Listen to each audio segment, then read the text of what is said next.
First rank all India हासिल की, जो कि अपने आप में बहुत मायने रखती है। कैमरा पर्सन भवानी के साथ में अरबाज अहमद न्यूज़ 18 के लिए जयपुर से।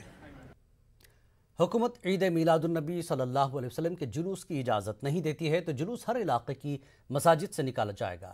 मुंबई के सुन्नी बिलाल मस्जिद छोटा सोनापुर में रज़ा अकेडमी की जानिब से मीलाद के जुलूस के हवाले से एक इजलास मुनक्किद हुआ, जिसमें ऑल इंडिया सुन्नी जमीयत उलमा के सदर, रज़ा अकेडमी के सदर के अलावा 60 तंजीमों के नुमाइंदों ने हिस्सा लिया।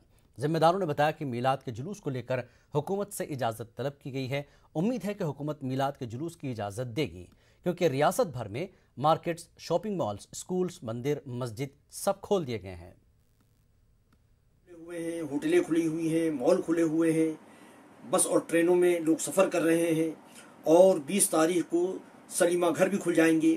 हुकूमत महाराष्ट्र जुलूस ईद मिलादुन्नबी सल्लल्लाहु ताला अलैहि वसल्लम की इजाज़त क्यों नहीं दे रही है? हम बम्बई हाई कोर्ट का दरवाज़ा खटखटाएंगे, वरना हम ये ऐलान करेंगे कि हर मस्जिद से ईद मिलादुन्नबी सल्लल्लाहु ताला अलैहि वसल्लम का जुलूस निकाला जाए। मुंबई के पालक मंत्री जनाब असलम शेख साहब से जुलूस ईद मिलादुन्नबी के ताल्लुक़ से मुलाकात हुई। उन्होंने बहुत ही खंदा पेशानी से वफ़द से मुलाकात की। ये सारे नुमाइंदे खड़े हैं जो जुलूस ईद मिलादुन्नबी जिनके यहाँ से निकलता है, और उन्होंने कहा कि इंशाल्लाह इसकी परमिशन दिलवाई जाएगी, और उन्होंने कहा कि इंशाल्लाह कल तक या आज शाम तक इसकी गाइडलाइन जारी हो जाएगी। उन्होंने यकीन दिलाया कि इंशाल्लाह इस साल भी जुलूस ईद मिलादुन्नबी निकलेगा और हुकूमत की गाइडलाइन के हिसाब से ही जुलूस निकाला जाएगा। तो हम लोगों को इस बात की उम्मीद थी कि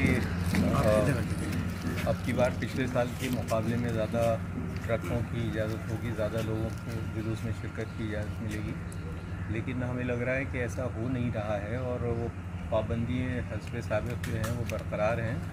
तो असलम साहब ने इस बात का इत्मीनान दिलाया है कि मैं इस सिलसिले में बात कर रहा हूँ और आज और कल तक जो है इंशाअल्लाह इसके सिलसिले में मज़ीद वज़ाहत पेश कर दी जाएगी।